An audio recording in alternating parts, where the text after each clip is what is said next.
Então a gente convidou mais uma vez o Dr. Alexandre Colombini, otorrinolaringologista. Bem-vindo.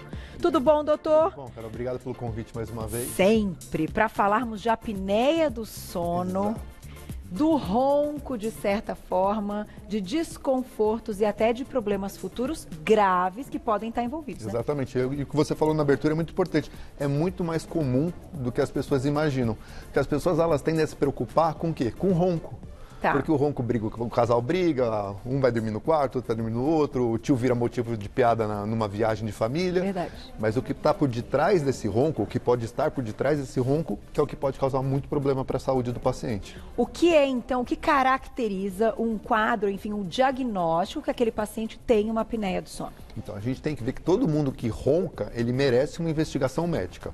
Então, aquele paciente que ronca, ele tem que ir no médico para a gente tentar, numa conversa, ver se são sinais sugestivos ou não de ele, além do ronco, ter uma apneia do sono.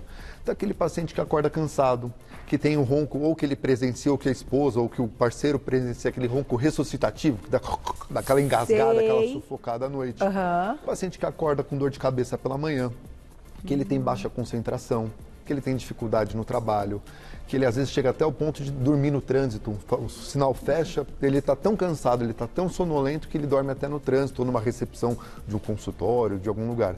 Então são sinais que ele não está dormindo bem e que ele está parando de respirar à noite. Então, esses seriam os sintomas e os sinais mais frequentes. Sim. No entanto, você acredita, até antes da gente comentar aí das futuras doenças que podem vir, né, devido a essa apneia do sono, você acredita que o fato das pessoas já terem, então, um ronco frequente e o parceiro ou a parceira, enfim, prestarem atenção nisso, já merecem uma avaliação? Sem dúvida nenhuma. Você pega, eu ronquei porque a gente foi comer uma pizza, eu tomei um copo de vinho a mais, aquele dia eu estou mais cansado.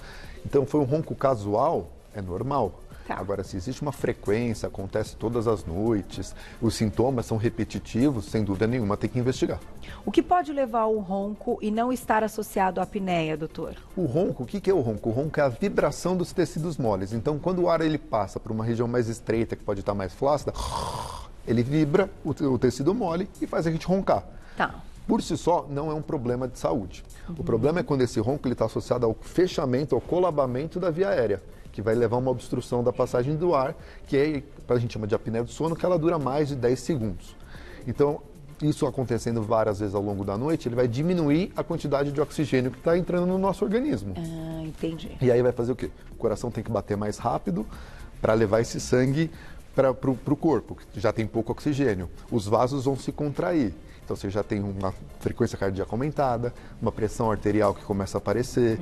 O teu cérebro, ele precisa ficar te acordando. Fala, Carol, acorda porque você parou de respirar, senão a gente vai morrer. E aí vem o susto. E aí o teu cérebro, ele desperta várias vezes à noite. Com isso, ele não consegue descansar. E não consegue secretar os hormônios que tem que secretar normalmente. E aí começa a ter a síndrome da apneia do sono. E aí vamos colocar já na tela para ter uma ideia de problemas que podem então surgir devido a essa apneia, né? AVC, infarto, pressão alta e arritmia. Exatamente. Então a pressão alta vem desse mecanismo que eu te falei. Tem uma vasoconstrição, o vaso do corpo inteiro tem que diminuir de tamanho para circular melhor, dá pressão alta. Então tem muitos pacientes que vêm encaminhados do cardiologista para o otorrino, porque na hora que foi fazer aquele exame de pressão arterial que passa a noite inteira dormindo o mapa, a pressão à noite, quando a gente está dormindo, a gente está relaxado, ela tem que cair, ela tem que ficar mais baixa. E a pressão desse paciente não baixa. Por quê? Porque toda hora que ele relaxa, ele para de respirar e o sistema tem que ativar de novo.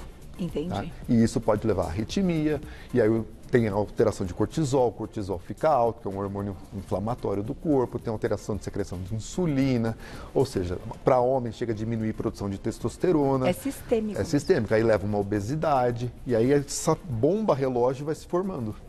Vamos colocar um vídeo também, a gente conseguiu um ilustra super legal que demonstra um pouquinho essa situação. Olha lá. Exato. Então, no vídeo a gente consegue ver que tem um fluxo aéreo adequado e na hora que o paciente vai ter apneia, ali é a faringe onde apontou, então e o ar vai para o pulmão. Tá. Então, esse é um fluxo de ar normal. Quando o paciente ele tem apneia, ele tem um colabamento da via aérea na região da laringe. Então, a língua ela vai cair. E aí vai estreitar a passagem do ar, levando a apneia do sono. Quando a gente ronca, essa região que está destacada aí, ela está vibrando. Aí é só o ronco. Agora, quando a língua cai, ela vai bloquear essas setinhas verdes que estão passando. E aí não tem a passagem do fluxo de ar. Aí, ó, a língua caiu agora, tá vendo?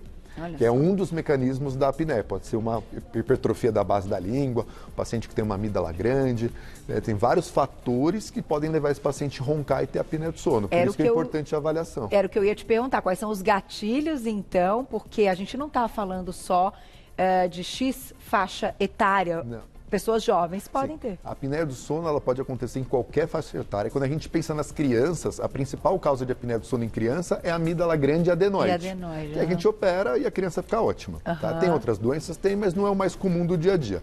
Quando a gente vai para a faixa etária adulta, é mais comum na população adulta, homens, né? O homem cuida menos da saúde do que mulher, então o homem é mais gordinho, é mais relaxado, tem algumas alterações anatômicas do formato da laringe, da faringe, que favorecem a apneia do sono. Tá, que daí seria uma questão mais fisiológica. Isso. E nas mulheres a gente observa também na menopausa, porque aí começa a ter uma mudança do corpo, começa a ter um padrão mais masculino por causa do desbalanço hormonal, então começa a juntar mais gordurinha na barriga, mais gordurinha no pescoço, e a gente observa que nas mulheres na menopausa a apneia aumenta também. Que interessante, doutor. E você trouxe, inclusive, antes de falarmos dos tratamentos, das possibilidades, a fita métrica. Então, hoje a gente pode fazer algum teste em casa? Você quer demonstrar? Na verdade, é uma das medidas que a gente pode usar na hora que a gente avalia o paciente. Então, a gente tem que ver se é um paciente magrinho, obeso. Magrinho pode roncar e ter apneia? Pode. Tá. A gente sabe que é mais prevalente naquele paciente que está mais fortinho.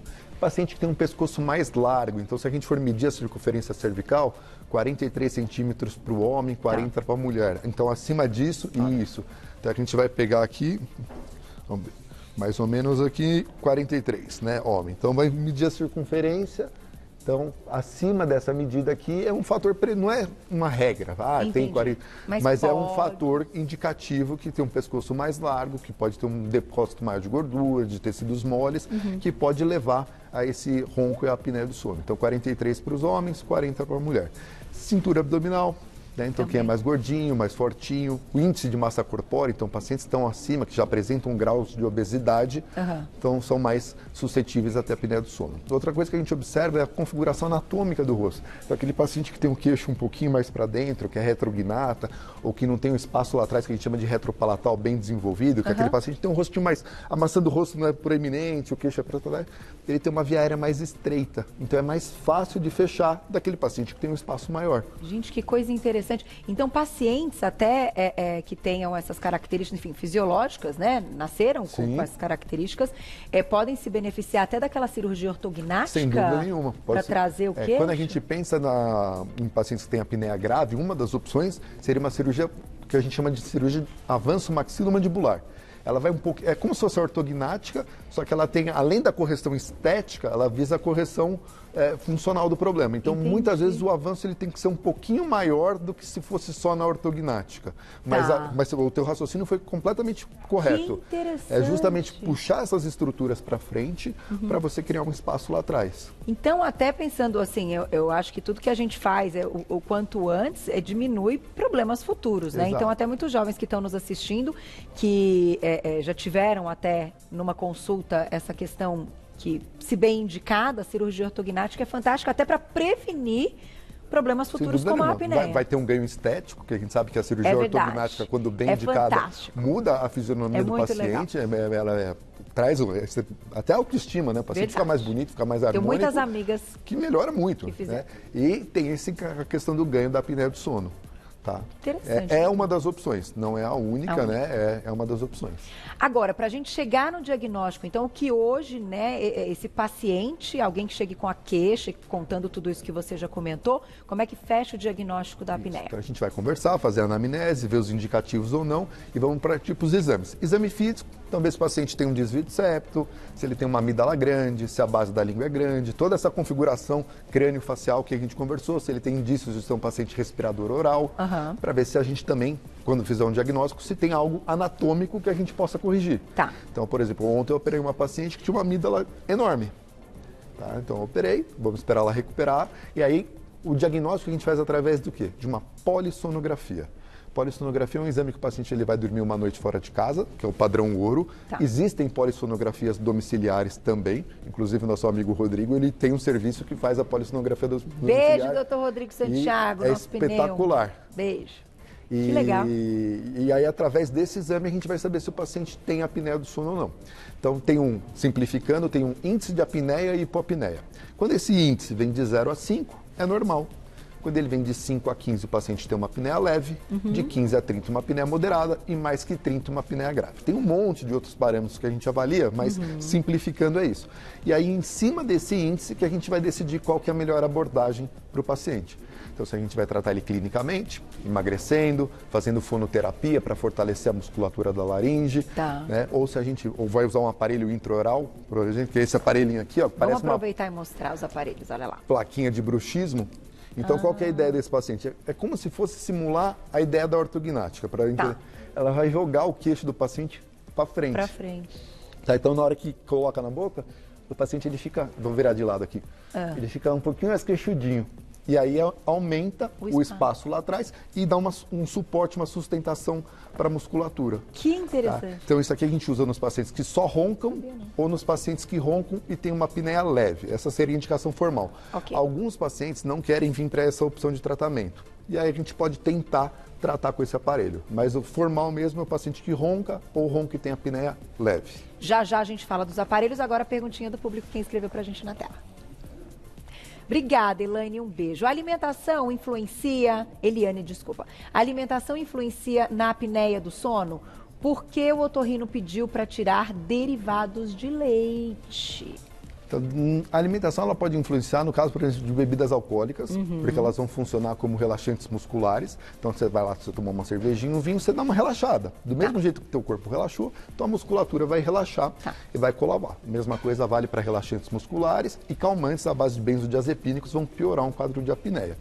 No caso da alimentação específica do leite, se essa paciente for alérgica ao leite, ela pode ter algum sintoma respiratório, como uma rinite, que exacerba pelo leite. E aí ela vai ter uma congestão nasal. Então, que já não funciona direito, vai ter uma congestão, vai ficar entupidona e pode piorar o quadro respiratório dela. E até a questão do refluxo, doutor, está associada? Está associada. Alguns pacientes podem ter um espasmo da musculatura laríngea pelo refluxo. Então, se ele faz uma refeição muito copiosa, né? Ou seja, pesada, gorda à noite, não é aquele franguinho gostoso leve lá, né? É uma refeição mais pesada, ele pode ter um refluxo que pode sim agravar o quadro dele de apneia. Quando ela colocou ali do leite, eu pensei nessa questão que para algumas pessoas, né, talvez uma sensibilidade, possa trazer um desconforto com a questão do refluxo, enfim. Pode, mas é um detalhe pequeno. Perto do... Tem outras coisas mais importantes para a gente pensar.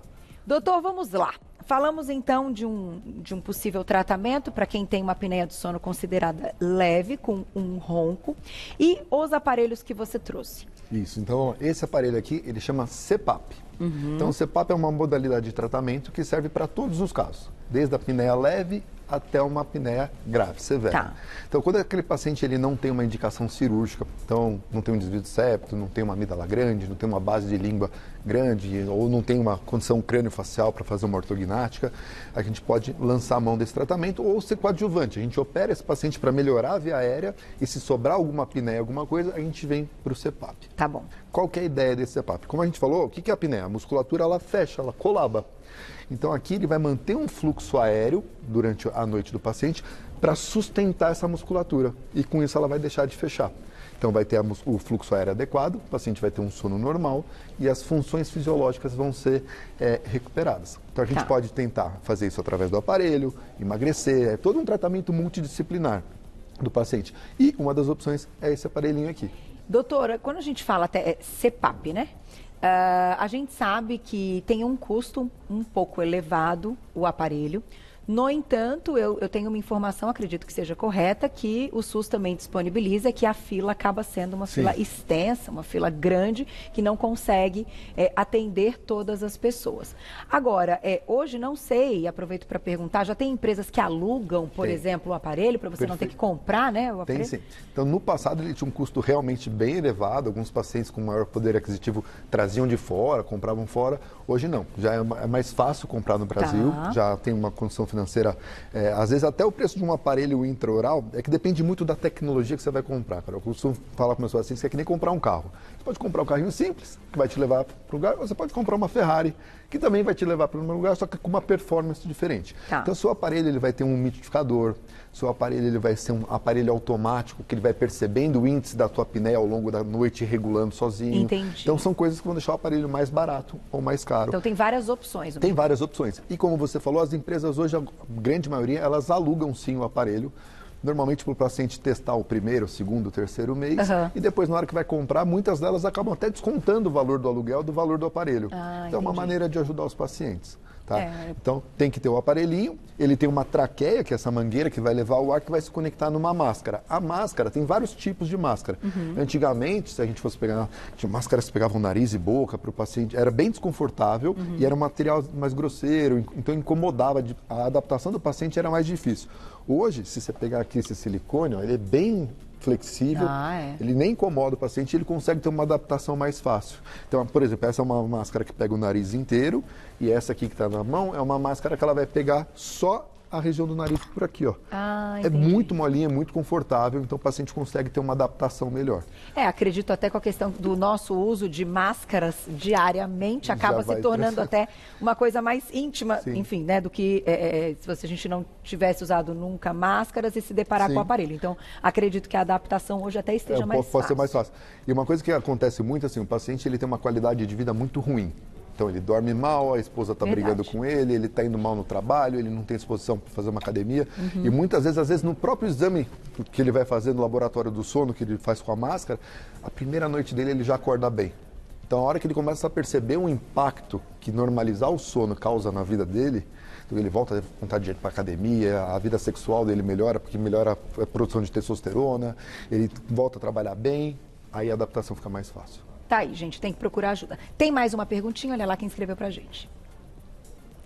Obrigada, Valdomiro, um beijo. Problemas respiratórios, como rinite e sinusite, tem relação com a apneia do sono? Porque a gente falou no caso da alergia a leite, né? Quando você tem uma congestão, uma obstrução da parte alta, pode agravar, piorar o quadro. Que a gente fala que, assim, nunca uma correção de uma cirurgia nasal isolada, ela busca tratar ou resolver o ronco e a apneia do sono. Ela vai criar mecanismos para facilitar. Imagina que o paciente tem que usar a máscara, porque ele tem uma apneia muito grave, só que ele tem um nariz que não funciona, que ele tem um desvio de septo que impede a entrada do ar.